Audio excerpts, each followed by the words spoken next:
It's like, at least everybody knows. Okay, anytime you're ready. We're good? All right. Please stand and join me in the pledge of allegiance. I pledge allegiance to the flag of the United States of America and to the republic for which it stands, one nation, under God, indivisible, with liberty and justice for all.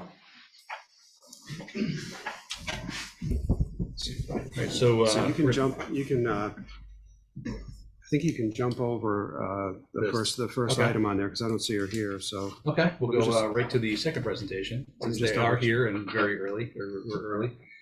So presentation by Nina Caparel-Dawson and Richard Park regarding veterans banners, with Joe Archino as a special guest. Thank you for this budget opportunity. Oh, no, sorry.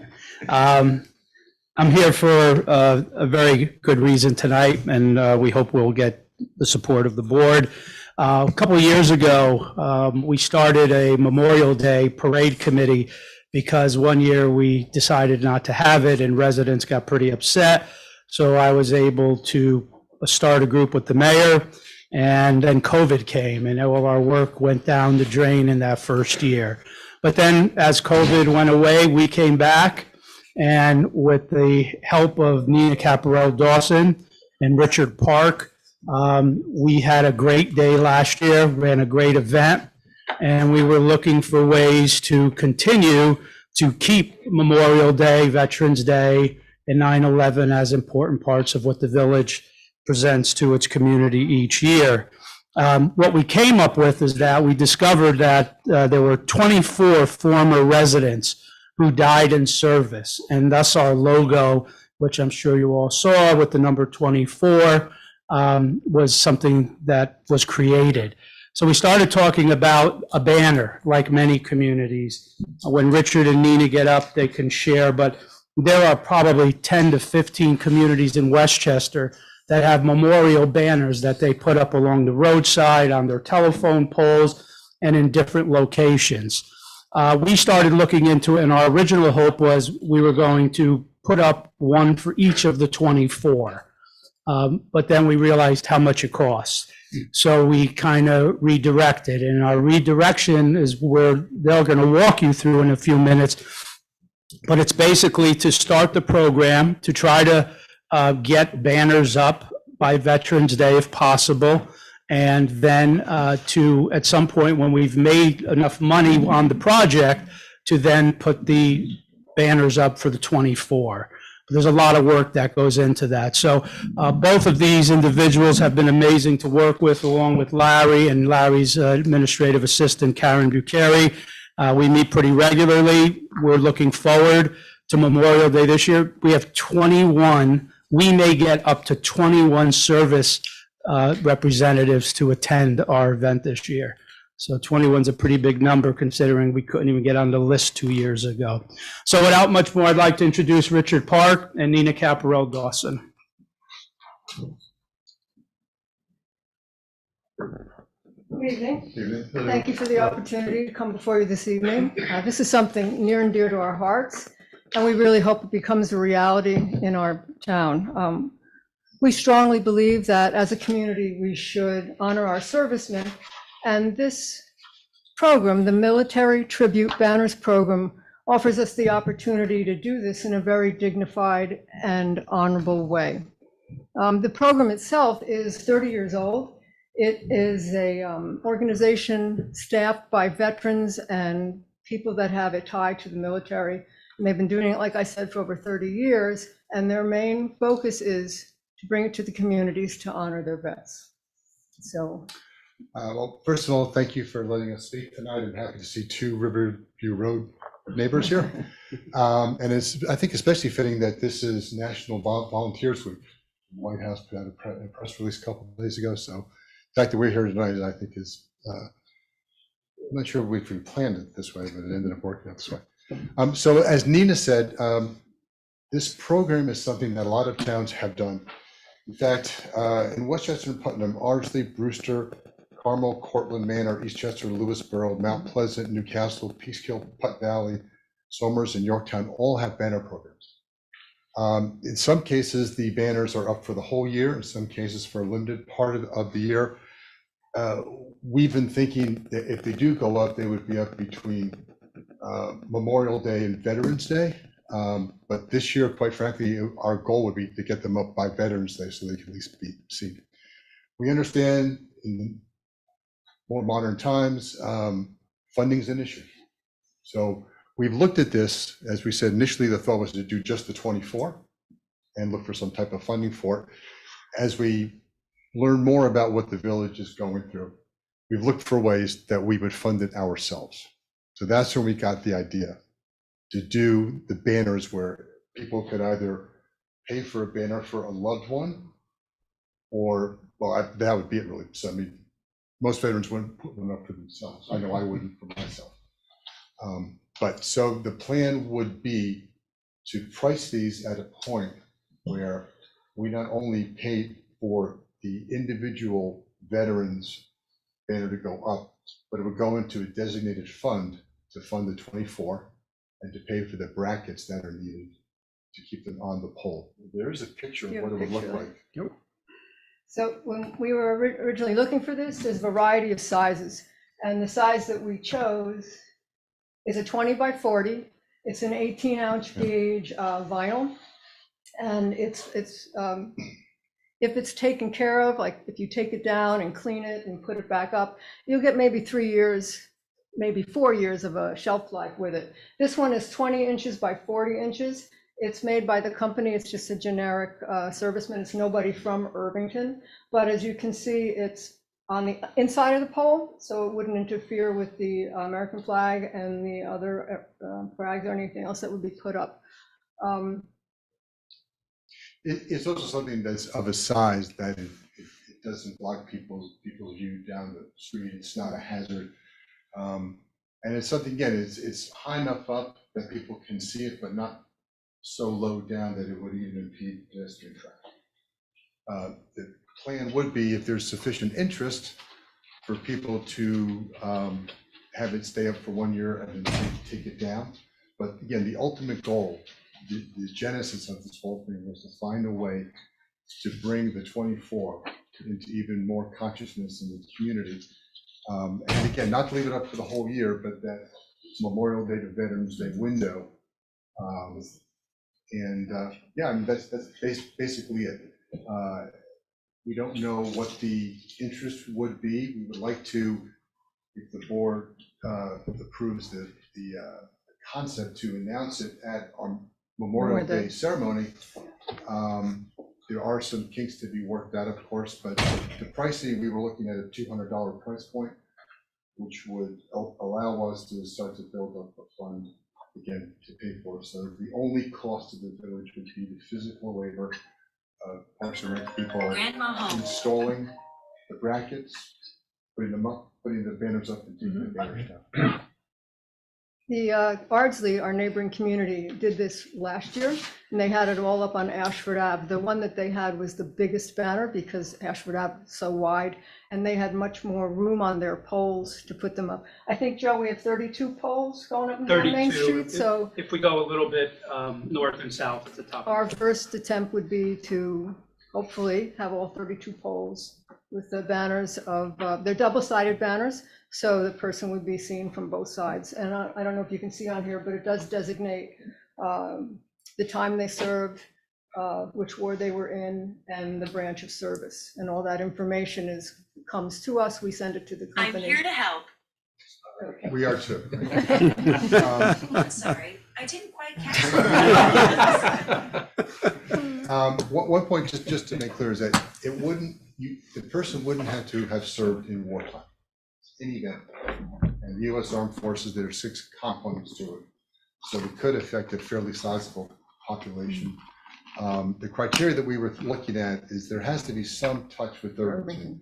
Either the veteran or active service member is from Irvington, or it could be that somebody, say a high school student, knows that his grandmother or grandfather was a Vietnam era vet, but happens to live in Florida, but they want that recognized here. So the touch with Irvington would be either the person on the banner or the person honoring the person who's placed up on the banner, which would hopefully expand the population and give us enough people to fund it. And so, we would think that in order to make this work, we would need at least 30 people to sign up. Any questions? I guess I misunderstood the beginning. I thought the pictures were gonna be of the people who died, the 24 people who died in the war. The ultimate goal is to have them. We quite frankly don't even know if there are photographs of all 24 in uniform. That's something we're researching now.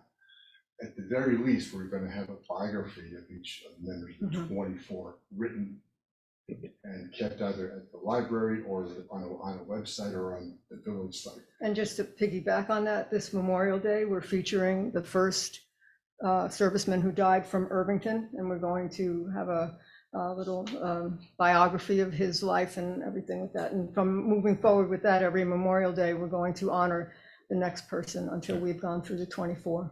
I mean, the concept of having people who aren't in the 24 up, half of it is a funding measure.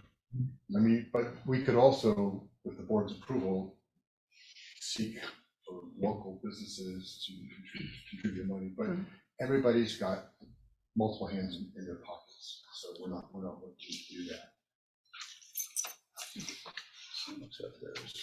Well, first of all, I hope it stays at 24 and that we don't have more. Yes. Amen. Oh, yeah. Amen to I that. like the idea of it being on Main Street as opposed to, I saw it on Ashford, but frankly, people don't walk on Ashford. Yeah. Mhm. And I think having it on Main Street is it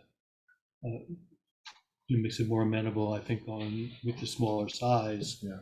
Is also, possible because we have more street traffic. Yeah, well, that was Walking one street. thing that we were mindful of, is that if it's in the street,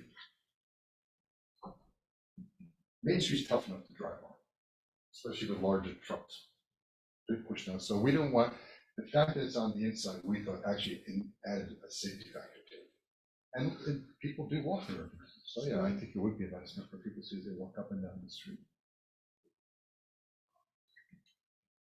I mean, to me, I like the overall concept. I do think that it would be nice to somehow, move the 24 forward, but I don't know how you necessarily do that, except if we, met and talked about funding or something.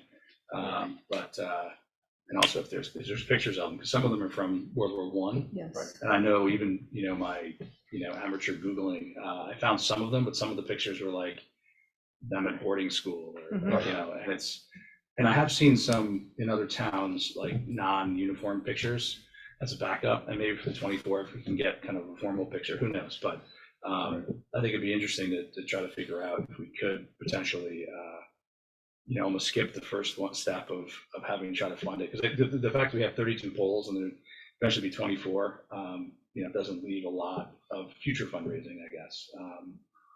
So it's kind of an interesting quandary, because it's almost like you're replacing your funding source if you are successful, which maybe that's not a bad thing, but Well, the 24 themselves, I mean, there's a number of things you can do. You could also rotate it so that you would have at least six a year, maybe all 24 is too much. And one thing we have talked about is trying to work with the high school and to see if there's like two of my three kids did the historians symposium, and maybe make it a way for a research project or something for AP push students or something, so that, again, these people who are part of this village. yeah, and maybe we can always have if we have 6 of the 24, say, around the memorials or That's something. what we had That's exactly what we talked That's what about. we Way to discussed. do We it. talked about that. So that would still leave, I guess, what we said, 32, so there'd still be 26 that we could sell. One thing that occurred to me is we talked a lot, like when we put the pride flags up, we kind of wanted to be more active in recognizing different, holidays and, things like that. And it seems like that in this case, it would be good to recognize, Memorial Day and Veterans Day. It would be within that program that we've already discussed, what I mean? It would fit right in. So if people come up around Memorial Day and Veterans Day, it would fit really well in that regard. And it also, as you can see, gives you the opportunity to, we did this specifically so that you could see what it would look like with multiple flags up and then the banner on the inside. Because, outside of the charging station sign, you can really, if you're looking at that all up and down Main Street, it could be really a nice visual. Because it allows for overlap, right? Because your Memorial Day is the end of May, and Pride Month is June, so they don't have to be one or the other. Right. You can have them be at the same time. We're looking to be as flexible as we can, as we need to be to try to help move this forward. Well, and quite frankly, as you know, as inclusive, they each represent different segments of the Irvington population. And I think the winter time would also be harsh. I mean, the sun's bad, but the winter here can be tough, so we wouldn't want them up year round. My hope is that there will be sufficient interest. We are a relatively small village. So the one thing I don't know is how much in the other towns, how many have purchased. I know in one village, I think it was Somers, it became Eagle Scout project, which means the parents will push it. Probably more purchases made. But yeah, no, if you're okay with the idea, and I don't know if you need more information from us, we certainly wouldn't announce anything until we had the board's blessing, but if we could do it at Memorial Day, and that would give us a sense of interest. We wouldn't talk about pricing and all that. Right, stuff, but announce the project. Announce the Reach us project. out. 'Cause you Put probably it get a on, we bunch put it right on the village website and how to contact us, et cetera. We would move this banner up closer to the ceremony for Memorial Day. Exactly. Right. Okay, so I guess, I mean, I guess this is almost like we need a quick straw poll of people in support of this, and then we can figure out ways forward after that. Yeah, I told them there's no formal vote on this, but just to get a sense of what you're thinking so they know whether to work on this or not going forward. That would really be helpful. No, I'm overall in favor of moving forward. That's mine. Yeah, me too.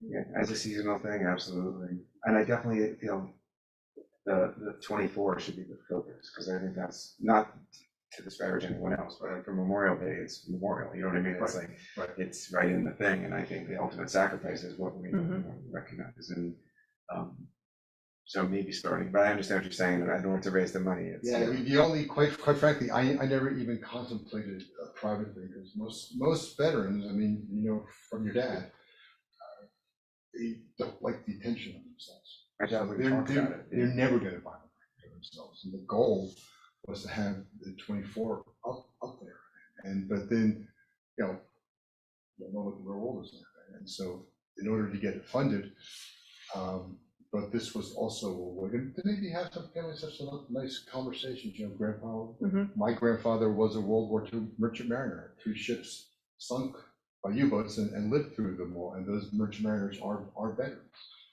There are some great stories that families have that might pique some interesting conversations. Yeah, I would think you have to kind of expand it though to veterans, not just people who died. In order to make it work, I don't think it would otherwise probably work. I guess I'm just being idealistic. I know Yeah. it's probably not practical. Yeah. Yeah, no, but I mean, if there was, you know, if there was somebody who wanted to fund it, well, then we might not do the other thing. But now that we start to talk So about do you it, feel like you're on fund? you know, there may be interest, and I've seen the one in ours. Yeah, it's a little big for my liking, because I'm also picturing this would come into someone's home after 20 by 40. I mean, It's pretty big. the other one, 30 by 60, it's to here. You know, unless it's a kid with a rock poster. It's like to be hung up, so. So the idea would be to fundraise for the actual banner itself, but we would purchase and put up the holders and replace the holders. Sort of like similar to the flag pole holders. The flag holders wouldn't move. The No. brackets for the banners would be put on the inside, and we're gonna figure out the cost of the brackets into what an individual would pay. That's Yeah, my yeah, question. we're trying to make it so that the only expenditure for the village is continuing to pay the Labor. park and rec salary, so they Put can it put up, them take up it and down. take them down. Everything else would be funded outside, so there'd be no drag on the village budget.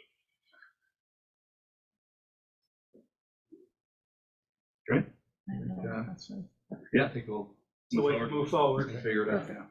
Thank you. Thank you. I have an idea as well, so I'll reach out to Good. one or all 3. Great, thanks for coming. Thank you. Thank you. Thanks, guys. your first agenda items there. Excellent. So next up, we'll go with the presentation of Sustainable Westchester about grid rewards. So Lauren is here from Sustainable Westchester. Hi, everybody. Welcome, Lauren. Nice to see you all. I brought stuff and things. Can I put things here? Is that okay? Stuff and anything. Stuff and stuff work. I saw you put the signs out. That looked great. Yes, yep. Thank you. Sure. Okay. I have slides, but I don't have to use them, so.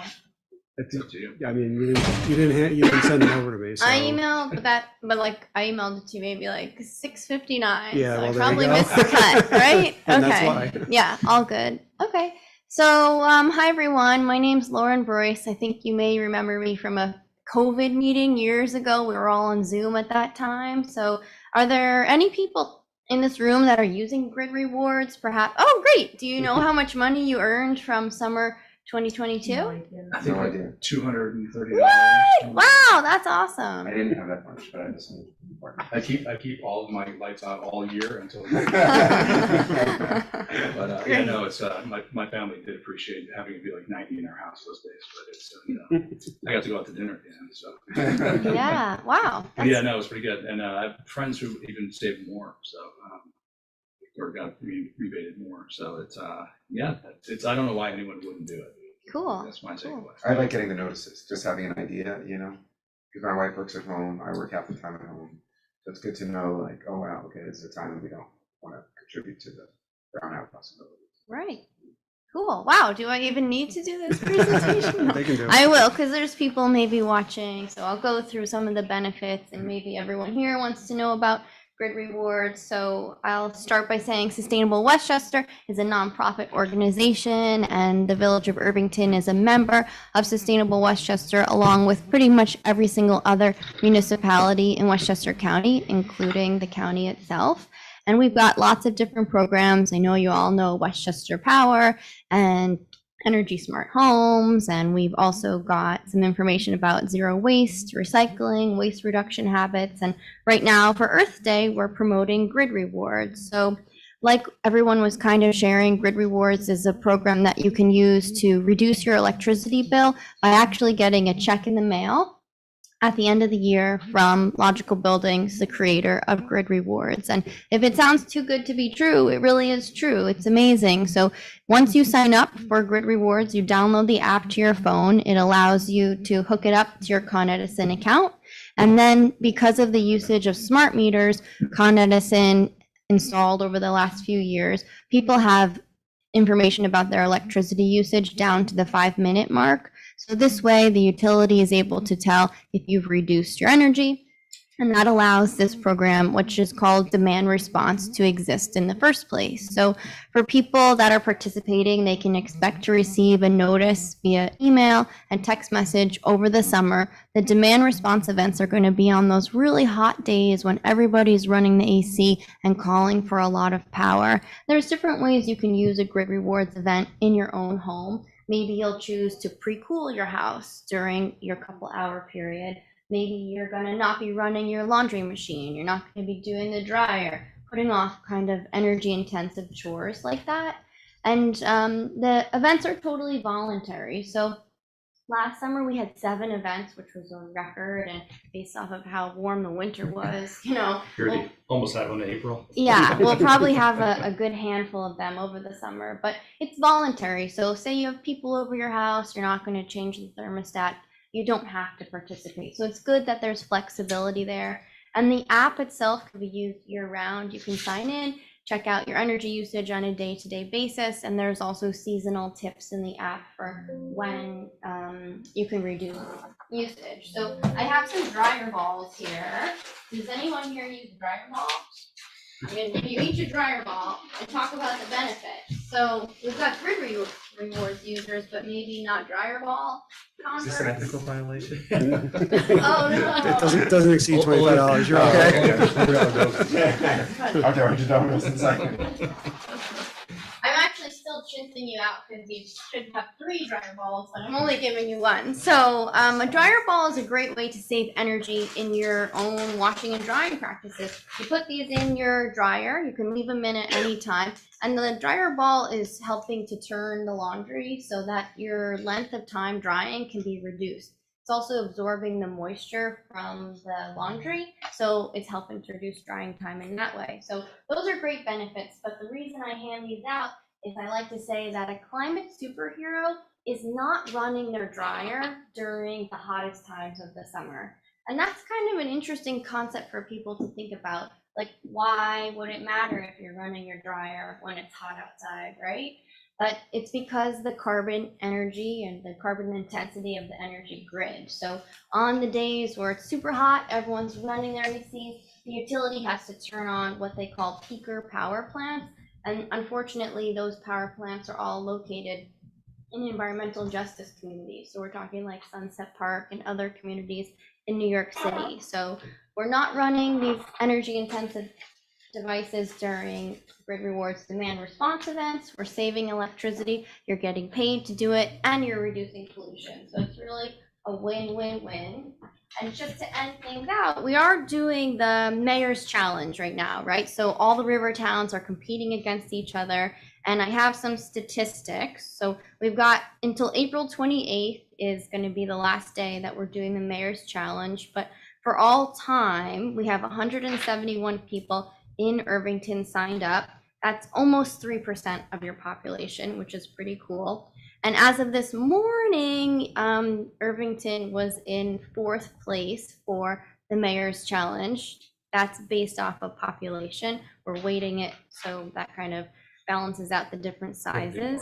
4th place is terrible. 4th place. So yeah, I think you guys can get up to 1st place. You know, you're not far behind at all from the other municipalities. So, you know, even if you get another 20, 25 people to sign up, maybe 50, that would put you at number 1.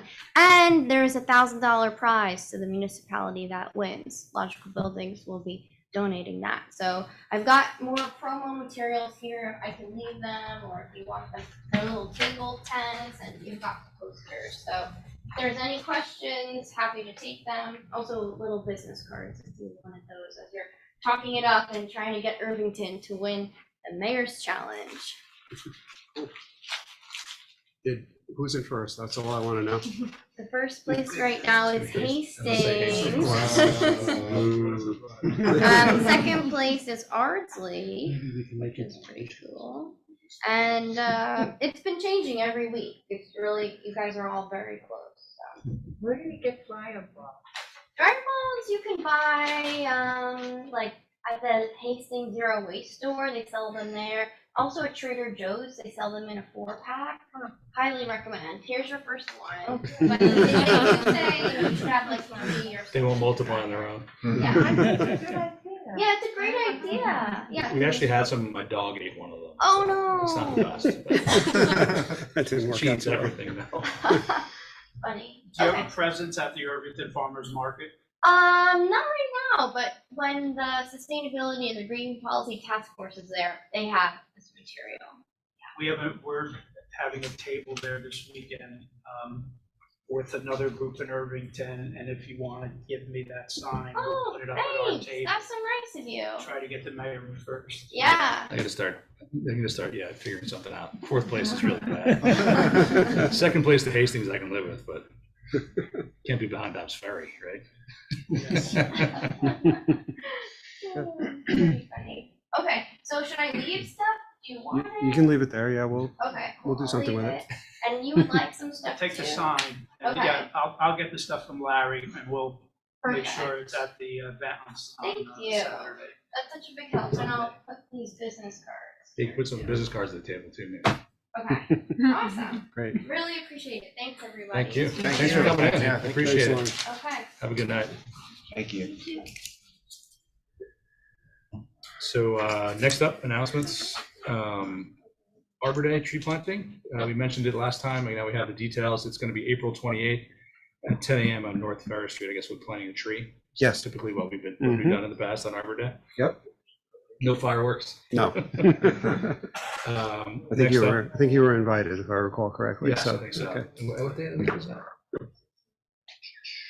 Friday. Is that a Friday? Might be a Friday. Perfect. Yeah, I think that's why it was Set that way. easier. Yeah, I Yeah. think I remember that now. Yep. We also had some checks over $25,000. We had one for $37,500, which went to Specialty Pipeline Services. That was for the emergency installation of insertion valves for the Station Road Culvert project. We also had one for $30,685, which was to Sullivan Architecture PC. And that was for the Firehouse Architectural Design Services from the Capital Fund. Did we talk about Station Road Culvert project? I feel like, I know I think we've mentioned that there were issues, but this was, I don't know if we wanted to say anything about that. Oh, I'm happy to, but well, as you know, Station Road's been closed now for 2 weeks. It looks like it'll be another week, possibly a little bit more. But the contractor is made their way across Station Road. It's a very large culvert. If you've been by there, although it's hard to get close to it, to be honest with you, it's a very big culvert going from where the playground area is across the road into the stream. So this was all as a result of damage from Hurricane Ida, so back in September of 21. And it's a very expensive project. We think FEMA's paying for some of it, not all of it probably. And that's it. It's a big, important project. Great.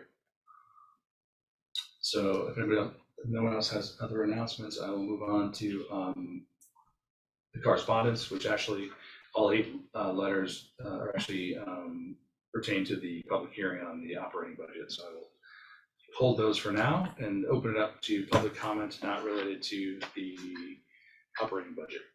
If there's any.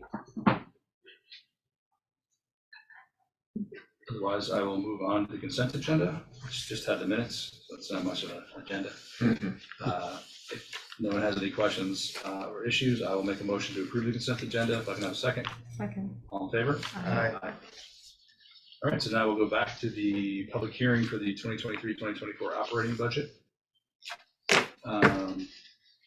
We have 8 more letters that basically talk about one way or another the importance of the Irvington Woods CJ and the programming there. All different points of view on it, all positive, I should say, but I should say from different experiences. Some were volunteers, some were parents, some community members. And then there was one suggestion on how to save money for more money at Irvington Woods. Anybody else on the board have anything they want to add at this point? Otherwise, I'll open up the public comments. And I don't think we received any more after the last meeting. I should mention that most of these letters, I think all of these letters came just before our last meeting, so they missed the deadline for last month or last week's meeting, but they're up slightly old. We didn't get any additional correspondence about the budget. Correct. So I will open it up to the public if anybody wants to talk about the budget. Anybody at home there? Yeah, there are people at home, but no comments yet. No one with their hand raised. Okay. People out there. Look at me. It just So it seems like there's not any more new information coming to our attention at this time. So I would actually make the motion to close the public hearing. If I could have a second. Second. All in favor? Aye. Okay, so with the public hearing being closed, I guess the next step would be to approve the operating budget for 2023-2024. Larry, is there a certain? There's a resolution attached. Yeah, it's just after the. Here it is. Yeah, just a. Okay, got it. Just a quick explanation of what's on here.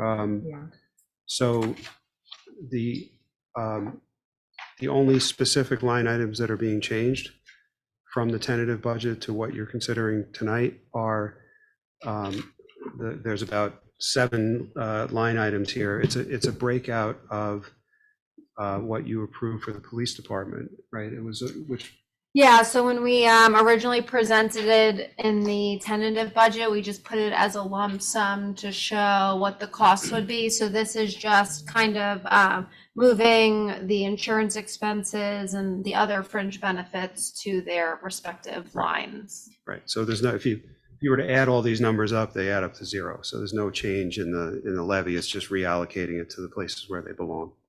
So it was easier during the budget process, it's always easier to talk about a lump sum cost effect, and then this is really the breakout of where it comes from. That's just a kind of a ministerial change, really. Okay, go ahead and reading them. Whereas a public hearing was duly advertised, open on April 12, 2023, continued to April 17th, 2023, and closed. Whereas the tax rate for 2023-24 shall be set at $7.8430 for $1,000 assessed value. Now therefore be it resolved to adopt the 2023-2024 village operating budget with the following modifications from the filed tentative budget. From the personnel services regular, a decrease of $22,895.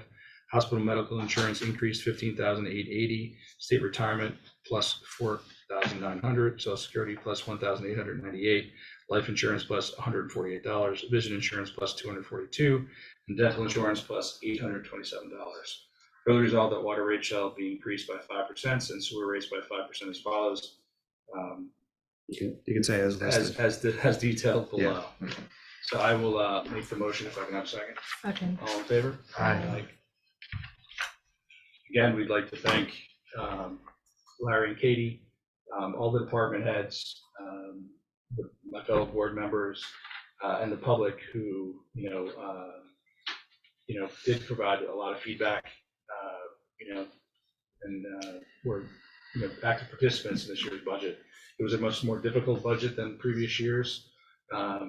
Not when you look at the actual rate, it actually looks like a great decrease, but because of the all the facts, if you consider the fact that our assessments went up so much, but we didn't actually create that much new housing, so it's really just people with more homes that are worth more now paying more. So we wanted to make sure that we try to reflect that reality as opposed to just saying what a great job we did cutting the tax rate by 1.6%, but in reality it was about a 4% increase. So we still were able to keep it below the state tax cap, as well as below the rate of inflation, the real rate of inflation, which was kind of always our stated goal. So I think overall it wasn't fun, it wasn't easy, it was less fun for some, but we got it done with a few days to spare. So.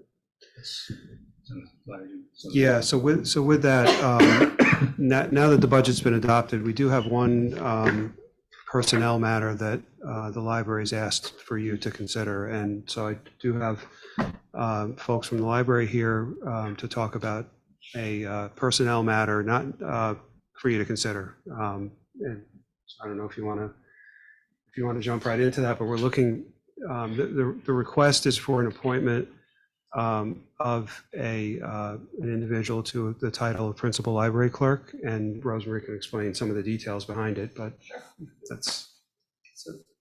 Absolutely. So we have, for the past 2 years, we have had a person in the position of principal library clerk in a provisional status, because we pulled from, I'll try and keep the long civil service process short. But basically, when we solicited for a list, the list was not enough people were interested at the rate that we were offering to pay. So a person who was working part-time in the library stepped up and started working full-time in a provisional status manner. The understanding was that when an exam was given, she would take the exam and then be subject to the process as anybody else would. That when a new list came out, we would then ask for a list and go through the standard hiring procedure. I have just done that, and I'm very happy to say that the woman who's been working part-time, or not part-time, provisionally for us now is actually eligible, and we would like to appoint her to this in a probationary status. That is the next step. Excuse me. So we would like to, well, actually, what I need to do is, according to civil service custom, is that I need to, by the 24th of April, have her approved as a provisional principal library clerk. So we are asking that, following the library board, probationary, I said provisional again, sorry, probationary library clerk. So we are asking that Patty Vano be approved as a probationary library clerk at the Irvington Public Library effective the 24th of April At a salary of 50. at a salary of $50,000 a year. And you might want to mention that if you don't do this by the 24th, what happens? If I don't do this by the 24th, then then I have to, then basically the list expires and I have to go through a hiring process again, submitting again and, just going through the whole process again. And more importantly, you'd have to terminate Ms. Vano. And I would have to terminate Ms. Vano, yes. And this is, to be clear, this is what was covered in the budget that was just passed. Yes. The only wrinkle is that it's 5 weeks early before the budget takes effect, but So how are you paying for the amount of money between now and the adoption of the new budget? We calculated that it would be approximately $800, and we have more than that in the contingency line of our budget for this fiscal year. So we thought we would ask to have it taken from there. I guess it was a good thing we passed the budget, especially for Patty.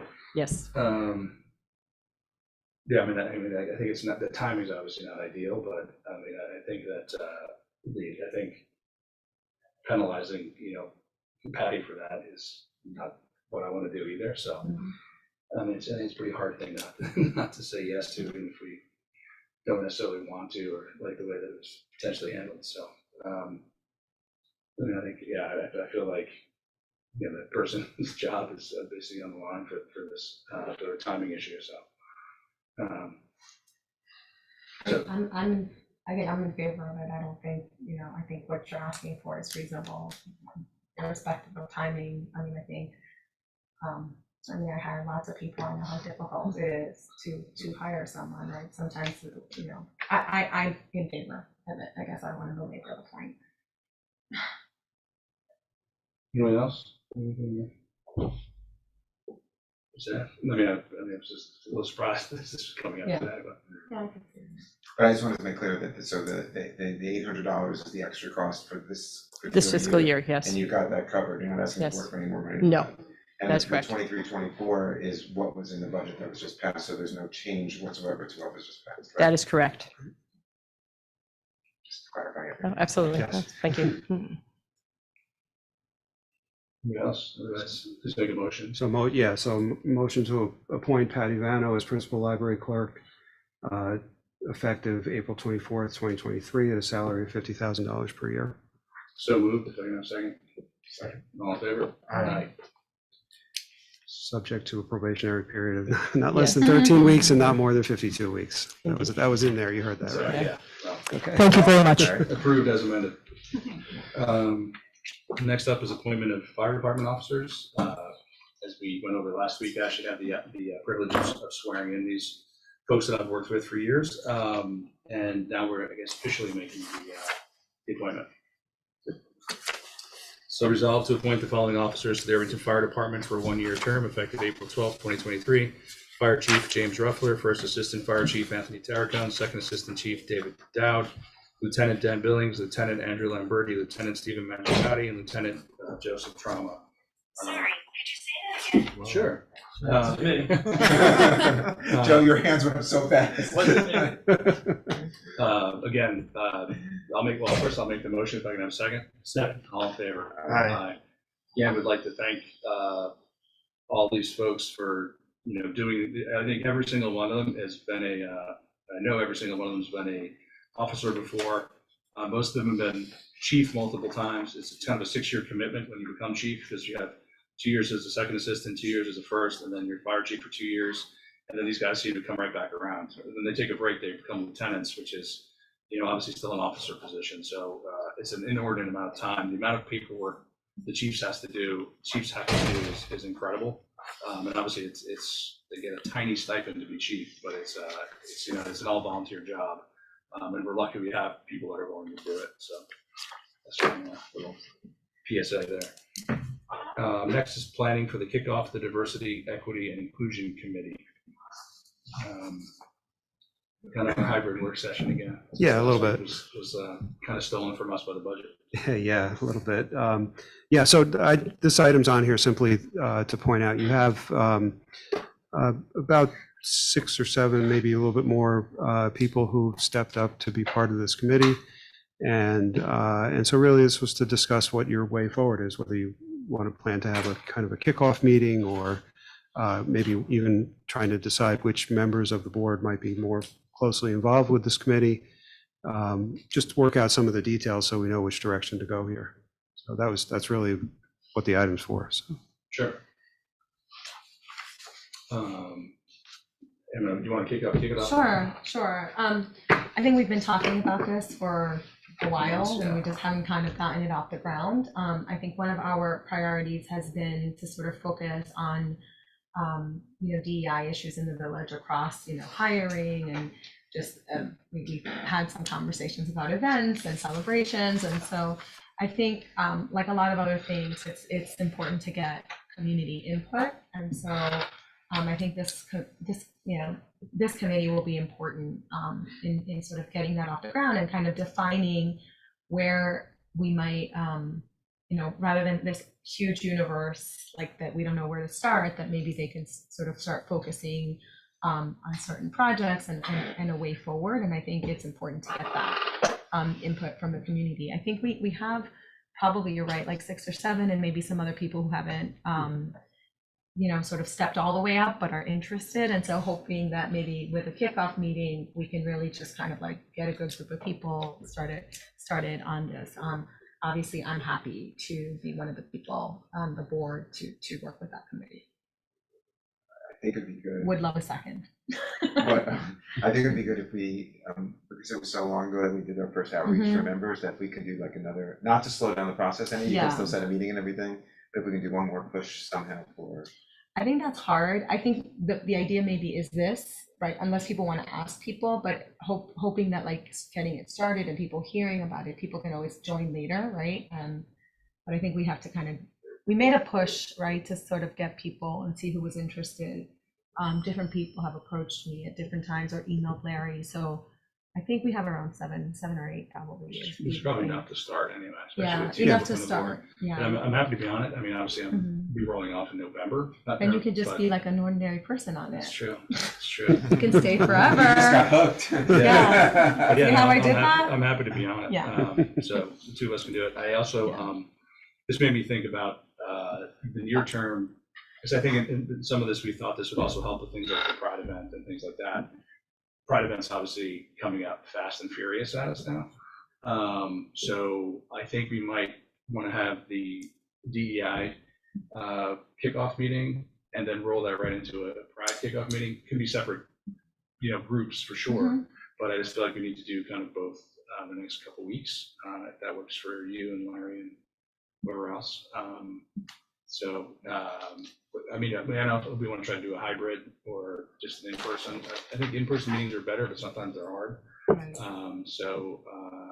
Maybe for the first one, we have a hybrid, if we can set that up. Yeah.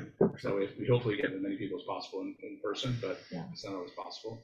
I think we have a bunch of people, right, on. There are some, yeah. There's some people who are on it. Yep. If anybody wants to maybe speak up or say anything, or it could be a good starting point. No pressure. So, and also, you can even start zeroing in on picking a date, and if you pick one out, that's not next week, you know what I mean? Something that people can plan towards, might be helpful as well. Maybe something that's, 2 or 3 weeks out, as you said. Maybe even the first week of May. So you have like an evening? Yeah, so that would be my guess. Maybe like Wednesday the 3rd. Does that work for anybody? that's probably a planning board meeting. Only because we wouldn't be able to use this room. So then the hybrid approach really wouldn't work. Does it have to be like an official, I could. It's not an official meeting. I just meant it would be helpful to use this room if we're going to have people attend in person and on Zoom. Or if you want to do it all on Zoom, that's fine too. I mean, however you, I think if the day is right, we shouldn't let the room being used be the reason not to do it. okay. So then either make it all Zoom or all in person. Yeah. Does that day work for you, Riley? Works for me. At like 7:30, is that what everything? And how do you want to conduct it? Do you just want to do it on Zoom, the first one? I like in person better, I like actually. in person. Yeah. Let's just try to make it all in person, maybe the senior center or something like that. Yeah, I don't okay. know. We can find a place. Okay, so let's shoot for May 3rd, 7:30, whatever you want. And do you think it would be possible to talk about Pride that event? Because I think that would be very useful. I think we'll probably have a good overlap. Right. And what we can do is Yeah. after we talk about it, we can open it up to the other people that we've talked about wanting to work on the Pride event. Is it a problem for more than 2 of us to be there, Larry? No, it's not a problem to be there. We'll just announce it as a special meeting, but there's nothing really. Okay. We're not making any big decisions. Yeah, right, Marianne, I'm sorry, if they're having a meeting with a committee or a prospective committee, and there's more than 2 of them together, then it's considered a public meeting, right? Yeah. Even though they don't have resolutions and all that, but we'll just, Even all we have to do is just announce it. right? Yeah, So we then just if anybody wants to show up, they can show up, they don't care anyway. Right. Yeah, it was never intended to be a secret meeting, so, No. you know, so yeah, okay. So we would just have to publish that it's a It's kind of special like a meeting. work session, isn't it? Yeah, essentially. It's a committee meeting. Mhm. Yeah. Okay. We're just probably not a bad idea anyway. Yeah, Then Yeah. I figure we could try to figure out, we can come up with like a purpose or something, or I always hate the term mission statement, but it's, that kind of idea. It's appropriate. Guiding principles is what we were trying to. well, you do have a resolution that you adopted to Right. form the committee, Yeah. so you can work off of that as Yeah. far as your objectives. Yeah. Great, okay, just put that on my calendar. Was the only thing that we don't have something. And I think it's gonna be so hard, the fact that we just got the 3 of us, it's like Mm-hmm. a small miracle. Right, and you have a meeting that Monday night, so. More just- interested in. Yeah, when was it again? May 3rd. May 3rd? Yeah, I think I can. move that. You said 7:30, right? Yeah, I just picked the time, if someone wants to at least pick the time. Either 7 or 7:30, it's fine for me. Every time I can usually look it up. Perfect. All right. So good for there for now. so we'll- Actually, I know there was some that I sent you the email that they wanted to work on the Pride event. Maybe we'll just, I don't know, maybe we'll just let them know. Maybe we'll just reach out and say, hey, this is a slightly different event, but Pride's probably gonna come up if you wanted to stop by. Okay. I don't think that'd be bad to have someone else there anyway. Okay, so now we're already down to reports, standing committees and officers. You, Larry. Not a lot since last week, although I did get a short update from Ed that they are planning a test of the new computer system on Wednesday, which is very exciting. Only change from last week. Nice. Doc? 2023 Irvington Day Camp registration is still ongoing. The department is accepting group permit requests for Matheson and Scenic Hudson Parks. Permit applications are available online. Spring youth baseball, kickball, youth and adult tennis, and adult softball are all part of the new spring programs, and there's more. The Executive Committee of IAS Community Advisory Board meets tomorrow online at 8 a.m. As always, there are a number of Irvington Woods Park events that have just happened, like the invasive vine removal this past Saturday. The Irvington Woods Committee will meet this Thursday night.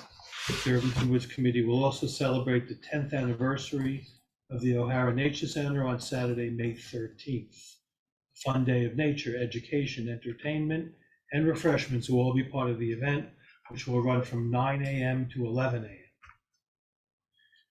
At the Irvington Woods, apple grafting workshops are available on 429 and 56. You can register online, again at the O'Hara Nature Center.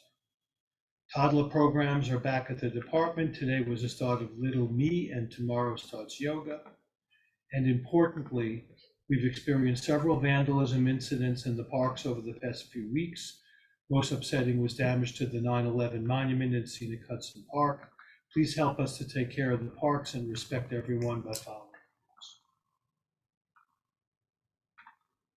That's it. Mitch.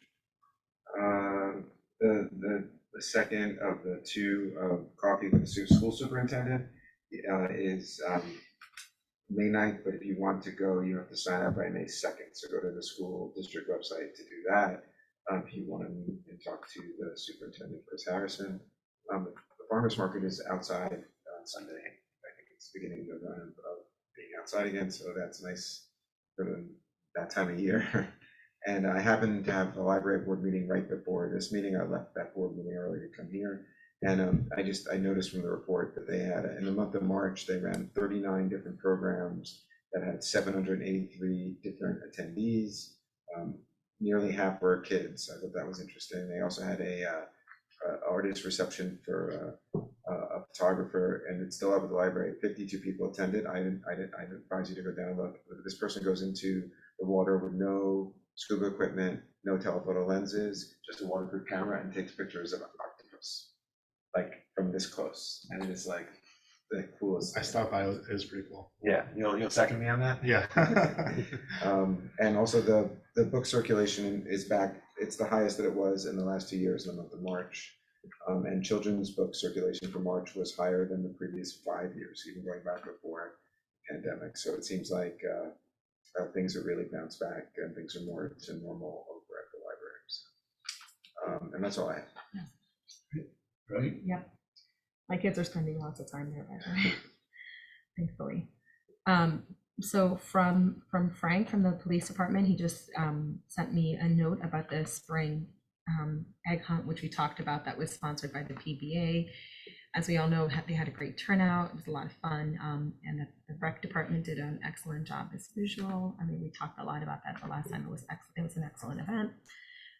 Also, the department recently completed their yearly training on CPR and first aid, TASER recertification, and ABLE.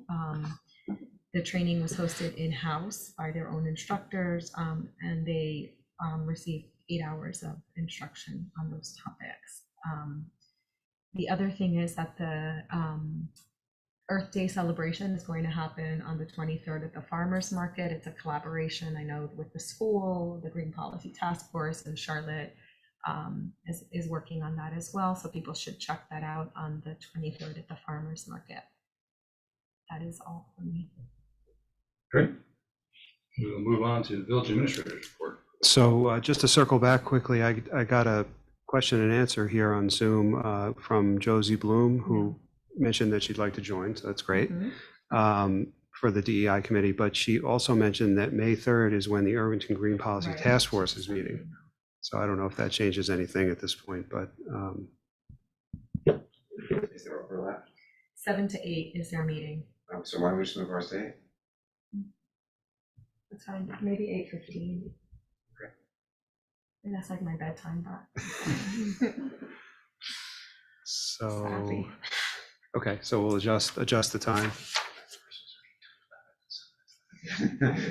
I would die. We'll adjust the time to 8 o'clock or Yeah. 8:15. Okay. So I did promise at the last meeting that I would give you an update on the progress of the design work for the Matheson Park stage. So our designers have been working hard on figuring out all of the mechanics of trying to build a stage down in that park, and they have come up with a cost estimate, at least just a very rough cost estimate, and that plus potential work for electrical in that park, because the electrical is not in good shape down there, would probably exceed $1 million. We're up to about $1.2 million-ish. So a little higher than what we were thinking, maybe even a little bit more, depending on how much the electric would cost. What we've done is we've told our design team not to go any further in terms of developing the plans. And we have provided as much information as we could to our grant writer. Preliminarily, she thinks that there are some good opportunities to seek out funding through the New York State Consolidated Funding Application process. No guarantees on any of this, of course, but I think rather than spend the additional money on design, let's see what kind of funding is out there, because a number north of $1 million is a lot at this stage, especially with other pressures that you have. So That's essentially, that's where we are. So it's, I won't say it's on hold, but we're looking forward to a July application, if that pans out. And by the way, the guidance for the July consolidated funding process hasn't even been issued. So it's just based on our past experience. We think they'll be a good fit. So we'll see. Two other things, and without specifics for you, but I'm just going to mention them just to get you annoyed, is Broadway is going to be paved. We don't know the timing yet. The state has appropriated the money to do that from the Yonkers line up to Sleepy Hollow, I think. And we think it'll be done sometime this spring. And if and when it is done, it'll be done at night, is what we've been told. But I don't have a timing yet, so I'm sorry for that. It's spring. The next thing I don't have timing for, but I'm just putting on your radar screen, is that Con Edison's next location for their gas project is Station Road. So This would be easy. that'll be a piece of cake compared to East Sunnyside. We preliminarily, again, we don't know where the layouts are, how much of the road they're taking up. We don't think it's going to require road closures, like permanent ones, the way it is on East Sunnyside. We think that it'll be, stoppage of traffic, or if there are closures, there's typically a pretty good number of ways to get around any closures on Station Road. So it'll be challenging, but hopefully a little bit easier than East Sunnyside. So, and again, I don't know the timing of that, when they start to jump over, and when they file their permits, I'll be sure to let you know. That's it. Sorry for all the good news. Clerk Treasurer report. I don't have anything, just big sigh of relief that the budget is adopted. Congratulations. Thank you. Research budget. Yeah. Village Attorney's report. No question. Public comment, Larry? None, other than I have some volunteers who've sent in their confirmation that they'd like to be part of the DEI committee, Great. so. Good. Review of action items. I didn't have anything I jotted down, intro meeting. So I'll make a motion to adjourn if I can have a second. All in favor? Alright. Are we going to executive session? Yeah. Advice of counsel. Yeah, hold on 1 second.